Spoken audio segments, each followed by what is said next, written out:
it's less costly to focus on the retention of the customers you have than converting and acquiring new customers in your funnel. If that customer gets detached from the value, that churn out is hugely detrimental, because a 0.1% churn when you are 500,000 subscribers is very different than a 0.1% churn at 10 million subscribers. Your rate change, like you plan a lot more customers off the back end. Welcome to LaunchPod, the show from LogRocket, where we sit down with top product and digital leaders. Today, we're talking with Ken Houseman, VP of Product at Zuora. In this episode, we'll discuss why even a 0.1% increase in churn can cause huge losses and how to turn retention into a growth engine. How Zuora made payments so valuable that customers want to pay more, boosting revenue, margins, and customer retention, and how Ken used AI to slash prototyping time and unlock faster, smarter product development. So here's our episode with Ken Houseman. All right, Ken, welcome to the show, man. Thanks for joining us today. How you doing? I'm doing well. I'm really excited to be here today. I'm stoked to have you on. I've used Zuora in a past company. I've read the New York Times quite a bit, so I have been exposed to a lot of the work you've done. But before we kind of jump in, maybe we just give the 5-second overview of how'd you get to where you are? Yeah, my 3.5 years at the New York Times was super interesting, getting heavily in depth of the technical evolution of one of the world's premier and longest running subscription companies in the world. And at the New York Times, we implemented Zuora. We started with the revenue module, and then we started looking at their billing system. And it really started making me miss the days of my Oracle tenure, when I spent 10 years working at that macro level across the software industry and the subscription business. And I was just really impressed with the way the Zuora team was approaching the subscription market in the order to cash space. And I was so impressed that when they had an opening in a position and I was looking for something a little new, I was excited to get back into that macro view and really helping customers across a broad spectrum, improve their order to cash approaches. So it's been an interesting ride. We're now private from previously publicly traded company, and that's bringing in new challenges, but I love it. So many people complain about vendors or the software they use and are always kind of nitpicking the things that, it's not great, that you believed so much in the solution that you were using and what the team was doing with it, that you took the chance to kind of hop ship and go from New York Times over to Zuora because you thought, you could help them improve on something that you really enjoyed. Kind of leading up to this, we always do a little call first to get to know each other. And I thought it was really interesting, just overall, the framework you talked about, how you look at product was an interesting one, because so many people are focused on like 0 to 1, or how do we build something from scratch, or people think that's the sexiest thing you can do. But I really appreciate you talked a lot about planning on ways long-term you can open more doors for the future than you're closing, or like, how do you look at retention as a major, engine for growth, and not even just maybe an engine for growth, but a primary engine. And that's something I think a lot of people miss is, there can be a life of growth after acquisition, and that can be, huge growth and retention if possible. Can we maybe expound on that before we jump into Zuora? Yeah, I think Teen, our CEO at Zuora, really drove a lot in this perspective when he wrote the book Subscribe, and he really helped shape the subscription economy, because it's not like customer relationship is a new concept. But this idea that your recurring revenue is now tied to that retention, that long-term value, that constant reiteration of the value that you're bringing to a partnership and how you're approaching that, it's really opened up a whole new perspective on how you approach your business and how you approach your product.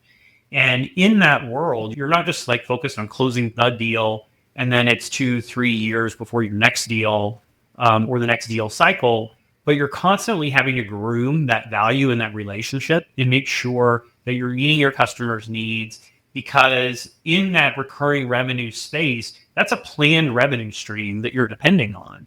And if that customer gets detached from the value, or you're not aligned on your strategic positioning and approach, that churn out is hugely detrimental. And it's less costly to focus on the retention of the customers you have than converting and acquiring new customers in your funnel. And depending on your growth life cycle, it waxes and wanes, which approach you take on each end.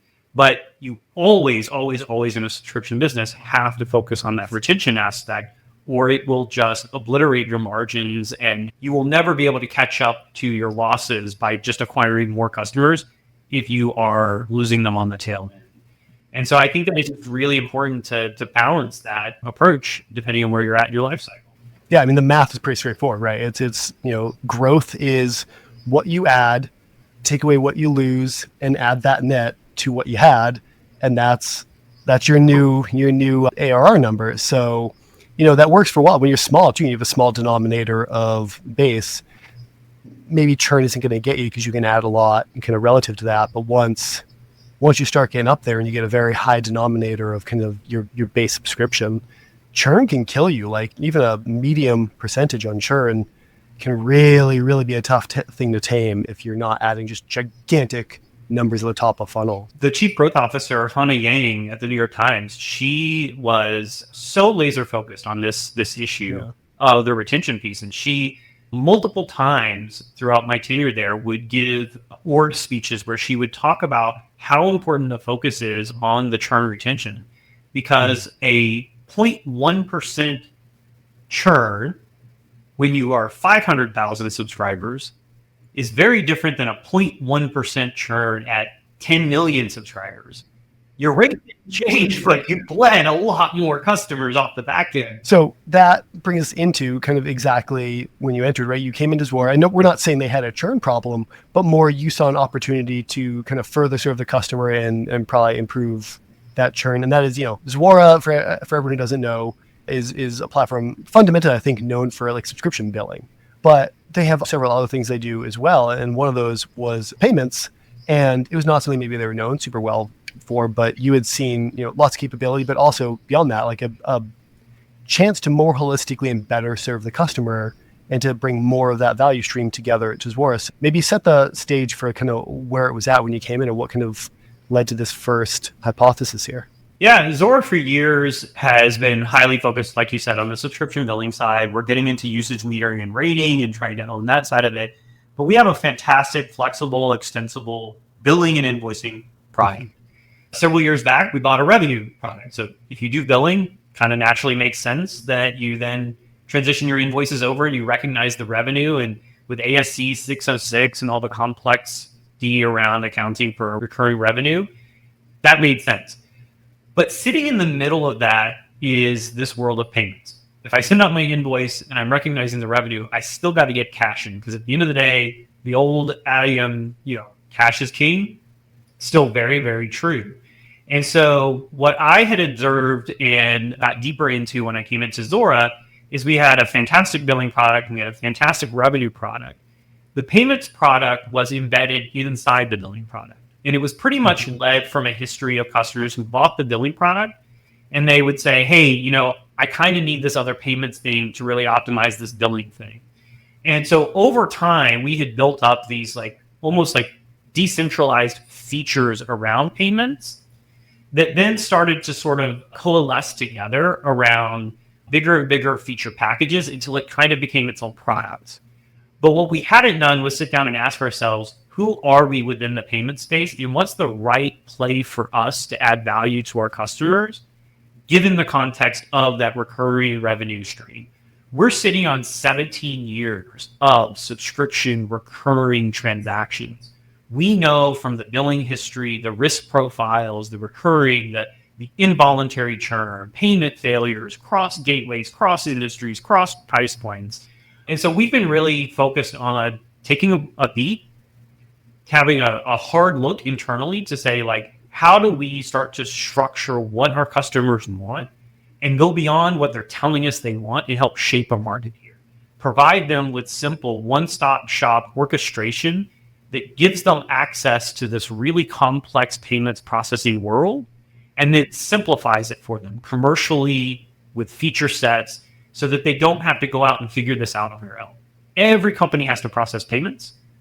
So why not work with a vendor like Zuora that helps solve some of those biggest problems for you so that you can focus on your retention and your growth? Let us worry about just making sure that recurring payment happens with a low risk profile and that you have all these options. If I get a failure here, how do I retry it? Where do I send it? What's the data around it? the data and analytics to help me figure out what's the next payment method I should enter into. That's what we try to provide. And so we're building a much more structured approach so that payments isn't part of your billing. Payments is a product that brings a whole extra value to your order to cash subledger. Not to distract us real quickly, but just one thing I do want to add in for the folks listening. If you're liking the show, if you're on YouTube, give it a like, subscribe to it, write us a comment. If you're on Apple or Spotify, subscribe, please, write a review. It also helps us get it out to more people so that everyone can see it. I do want to get into, though, like, it's clearly a problem, right? This is something as LogRocket we've gone through ourselves of, the involuntary churn. And there's a lot of complexity here. And you could have a whole team on that. How did you approach kind of tackling this problem? Like, I assume it wasn't just come in and start building. I guess step one, you must have done some research. Like, what did that look like, and what were the findings coming out of that? Yeah, so we process thousands of customers, different price points, different industries. And so we really sat down to understand the cross-section of those industries, who's using which gateways, which payment methods are the most important. And we started doing a fundamental product approach where we started segmenting our market and our customers and our pipeline into what do they want in these different areas. And in the payments world, it's breaking that down into core processing and orchestration, access to the banks and the processors that actually process your money, the retry strategy, because it's a complex technical world out there with all the different banks and regulatory industries. And so sometimes failures happen by accident, sometimes intentional. There's risk management, fraud protection. And so we sat down with all of these complexities, started with our market segmentation, and then just looked at, based on that segmentation, based on the size of each customer, what is the complexity that we're trying to solve and what's the problem we're trying to solve for each one. So from that, what we were able to discern is that customers fundamentally had four problems. One was the pure complexity that it takes to deal with, I have a vendor relationship with a billing and invoicing company, but I still have to go get a commercial relationship with a processor like Chase, WorldPay, Adyen, Stripe. And then I got to bring those two things together and make sure that they work together. And so we said, look, that's super complex, especially for companies on the low end, less than $50 million of total processing volume. Let's go solve that. Why are they having to sign a contract with Zuora, sign a contract with Adyen, come back to Zuora, give us your Adyen key, then sign something with Zuora? Let's have the right construct and structure so that we have a direct processing option for you. We have access to these best-in-class global payment method gateway processors, fully built out so that you can plug and play with a connector. But also, there's maybe 350 processors around the world doing various things. No way we can build that at scale for our customers, but what we can build is a platform. And so thinking about a platform perspective, how do we create a solution that our customers can say, you know what, I hear you on your most strategic things, but I have this really niche market in India or Turkey or South Africa, and I need a processor that really understands the payment rails in that space. And you don't have a certified connector because they're not big enough. Great. Here's our standard platform. Here's all the technical documentation. Go have that vendor who knows their rails the best, build a connector on our platform. We'll certify it. And then, we'll work out the commercials amongst ourselves, but that unlocks and facilitates this meeting. So it's that flexibility that we want to create. So we want to be the facilitator that gives you all the options and extensibility that you want in a payments ecosystem, but that we also simplify how you get access to that extensibility, simplify the commercials for you, and make it really easy for you to launch, expand, experiment, because payments is not only a back office function any longer, it's highly connected to your growth strategy. One of the highest reasons why a consumer abandons their cart is because when they go to pay, they don't see a payment option that they are familiar and comfortable with. And so they're not willing to give their financial details to you. And so it's really, really important for our customers in their growth strategy, their retention strategy, that we give them the tools that allow them to flexibly expand into these global markets and try out new payment methods really quickly, and then learn and adapt and pivot at a very low cost infrastructure way. I get it. If I see some sketchy looking payment option there, I'm probably not going to put any information in. How did you go about kind of understanding, that this was a problem, right? Because I think for most people, you probably look at it and go, there's like, Visa, MasterCard, there's a couple of payment options that exist in the credit card world. There is Apple Pay, so on and so forth. Worldwide, though, there's tons of these. How did you kind of go through and pick which ones to kind of out of the box build, the first sets with? How did you prioritize that? Yeah, so when I first joined Zuora, this was one of the big questions we had, because we have such a large install base and customer base, very global presence, and our customers are very demanding, as they should be. And one customer wants this payment method on this gateway or that gateway with this payment method or this regional provider. And we had to take a very conscious pause and say, which providers are going to provide us the most scale globally? Where do we already have an existing footprint? Because that gives us a relationship with those providers. So for example, one of our biggest volume processors is Chase Payment Tech or WorldPay. These are two of the most common ones. We already have huge volumes with them. So we started there to say, like, what have we already built out with? Let's open up a commercial relationship with those gateways. Let's figure out what more we could build. How much deeper can we build the integrations? What additional payment methods do they offer that we can ignite for our customers? Then we started to tier down. And so then we started to look at feedback from, well, what are some payment methods or gateways that are very regionally specific? Alipay in China and Southeast Asia, or eBanks in Latin America. Like, where do we start to bring in some of these regional players who can give us scale across different types of payment methods and currencies, but still allow us to focus and aggregate our volume so that we can have an influential conversation with those players to build what our customers need?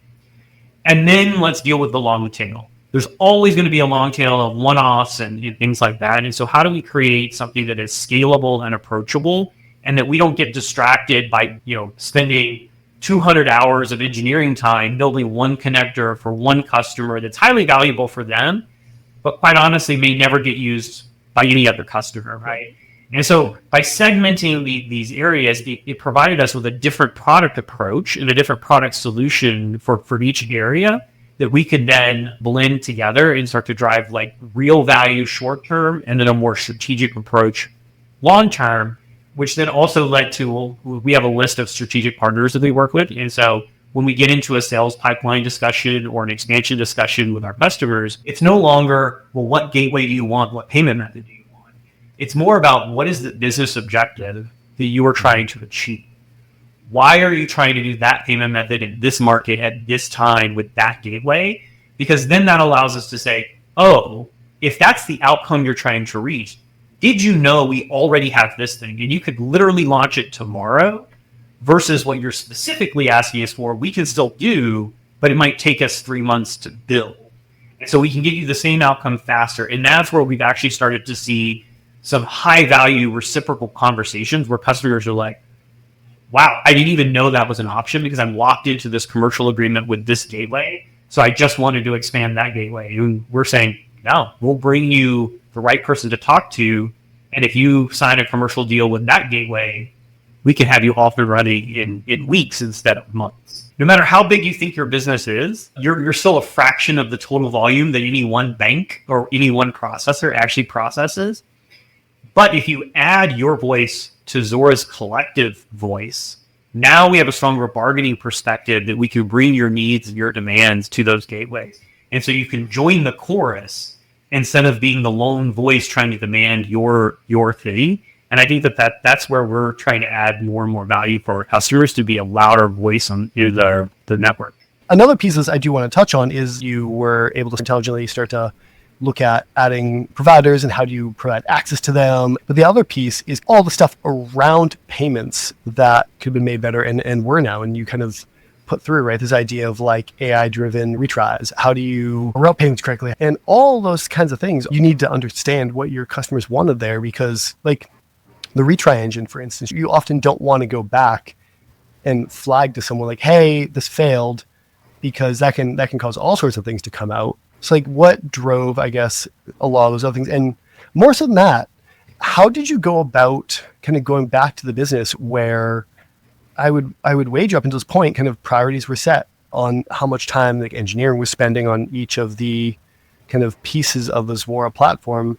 And now you were saying, no, we want to do a lot more here. How did you kind of go about negotiating that internally where, you were able to get the resources needed to build all this extra capability? The leadership team here is really focused on customer value and data. If you can prove your case point and you can show that it's not only feasible but marketable and that there's a real monetization, and we're always focused on a win-win where it's not just Zuora making money, but it's also Zuora helping our customers grow, because when they win, we win. And so for me, like in the payment space in particular, that was a really easy story to tell, because the reality is, on average, a recurring business usually loses about 4% of their recurring business due to involuntary churn, pure payments failures. And so anything we save customers, if we move them from 4% to 3.9%, that's revenue upside, pure upside for them. And so that's really where we started the focus on the retry journey.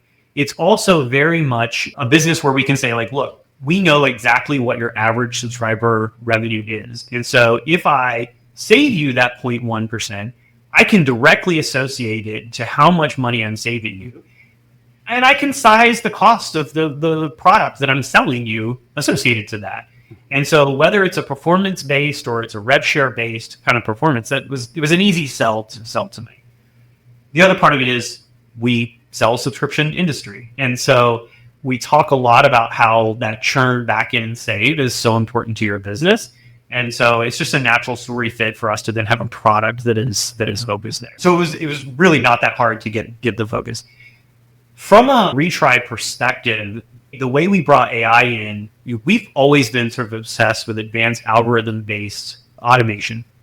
And so the whole industry around B2C has moved from A/B testing to more of like propensity scoring. And so what does that mean? The traditional A/B testing is, I have a hypothesis. I set up an experiment with a control, an option A and an option B. I run a bunch of data. A month later, I come back and I analyze the results of that data, and I say which one is better, and I put that into the market. That is a long cycle for you to find out whether either option really worked or not, much less which option to go with. And in particularly in a digital subscription environment, that market is changing every millisecond. If you think about the news media, something could be hitting the wire right now today, and if I don't have an automated system that takes advantage of that moment to catalyze my acquisition, you're losing out on the market. So we've always thought that way. We started to bring that same thinking to our retry strategy. The number of times how you retry changes your risk scoring in a payment profile. It also increases your cost. Every attempt that you have to retry costs you more money to brute force it. And so getting smart about balancing how many retries does it take before I can maximize my success? When do I start to lose my value? And then getting smart about not just blunt, retry every 2 hours or retry every Monday, once a week, but starting to build algorithms around patterns that we're starting to see. We know that this size transaction with this metadata on this network is highly likely to be successful on this time of day and that time of day, whereas more successful on this gateway than that gateway. And that's where we're able to bring much more intelligent driven things, because we are sitting again on 17 years of that transactional information that is so invaluable of making sure that you limit how many times it takes you to get that successful transaction and you get it right the first time. And if you don't, it takes you as few attempts as possible to get it in the door. Or quite frankly, give up on it if it's never going to be successful. Don't waste your money. We're then now advancing that. It's like, it's not just algorithms, but it's now AI. How do you build outcome deterministic AI engines that decide all of this on the fly for you so much faster than any humans? And one thing you mentioned when we were talking earlier that kind of blew my mind was it wasn't about negotiating to get engineering time. It was, proving out that it's going to return value to the customers. And once you did that, it was, how do you quantify it? How do you maybe even change how you guys bill for it? And you said that you probably talk more to your corporate development partner than to your engineering counterpart, which I think is a rare thing on the product side. But like, what does that look like? Yeah, a lot of that came from just like the dynamics and the complexity of the payments networks in the industry and trying to figure out who we want to be and not trying to recreate the wheel. The knee-jerk reaction when it comes to the payment space, especially with new entrants into the market, the knee-jerk reaction is, let me own the entire process. Let me own the transaction. I'll take a percentage point, but I can play on volume. If I can just process everyone's volume, I can take a very small fraction, pennies on the dollar, and I'll just manage it. And then I can manage the risk, and I'll build algorithms that know what's a safe transaction or a risky transaction. Everybody does that. And so it's a highly competitive, very saturated market. For us, we didn't want to reinvent that wheel. So I worked really closely with my corporate development guys to say, like, look, we already have all of these networks, all of these processors that our customers are already using. Mm-hmm. How do we identify who's doing it the best, where we have the most depth, where we need to go deeper, and how do we work with them again, just like we work with customers in a win-win, how do we work with these partnerships in a win-win? So if I can build out better integrations with more features with one of the gateways, that's more value for my customer, but it's also more value for them because more customers are going to gravitate to them because they offer more payment methods and more features. And again, now Zuora is acting as this aggregator, and as we're able to aggregate and drive more business their way, they're more willing to work with us and give us better margins on the processing keys that are associated, which is better for us. And so we really built this two-sided platform model where we're building win-win with the customer and win-win with the partnerships, which then allowed us to take the space and say, like, okay, that's a margin improvement, which is giving us more money to invest internally to figure out more of that middle space. And where can we add more features? Where can we add more values and create more of that reciprocal two-sided platform? So to kind of bring it all together here, what was the overall kind of outcome of all this work? Did it add to the bottom line over at Zuora? Like, you guys seeing a lot of value out of all this? Yeah, it definitely has. We're still very early in the journey. So a lot of what I'm talking about is still being built out and expanded on. But we know that customers who use our billing product and process at least half of their invoice payments on our payments product, they are willing to pay more in average revenue per transaction. They stick with us for a lot longer because they see more value out of our platform. And they have grown their business significantly because they have the right platform that allows them to focus on the right things to grow the business instead of managing the business. And so we see these connection points already, and we are trying to find ways to make these connection points across our suite of products even more valuable for our customers.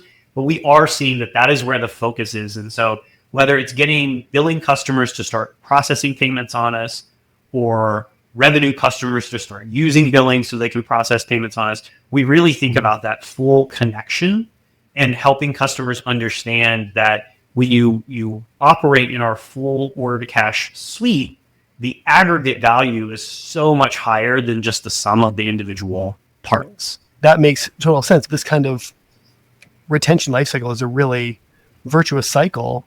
And we don't even get into the fact that, like, the way people buy software, especially on the B2B side, I think it has the idea of word of mouth and going off of recommendation of trusted people has been long undervalued in this. And if you have a bunch of happy customers, like, you're going to have such an easier time acquiring. I'm sorry, you were trying to talk to, but like, it's just amazing. It's almost like my chief marketing officer, like, paid you to set us up. Kyle Christensen, who just recently moved into our chief marketing spot after leading our product marketing teams for several years, he talks about this word of mouth and this need to get back to basics of, it's incredible. He uses this analogy of, you're out playing golf, you're in the golf cart, and you're talking to your peer in another company, and they're complaining about how complex it is, or the turnover in their headcount, or whatever, their headwinds and growth strategy. And you want that other person sitting there going, well, I work with Zuora, and that's not a problem for me because of blah, blah. the next thing you know, it makes the sales cycle so much. All of a sudden, you've opened up a pipeline, right? And like this is just like marketing 101. Word of mouth is always so much more powerful than any billboard or any use case or industry report or banner that you get on your website or whatever. Like that word of mouth is so important, especially when the cost of making a bad IT decision is so like overwhelmingly bad. So CFOs and CIOs, they want to know that other people are winning and that they base their decision not just off of like engineering technical specifications and dollar signs, but also like, oh, I can see my use case succeeding somewhere else. And that's huge for us, is winning that word of mouth space. And it's so powerful also because you can't buy it, right? Like it doesn't matter how much money you raised or not.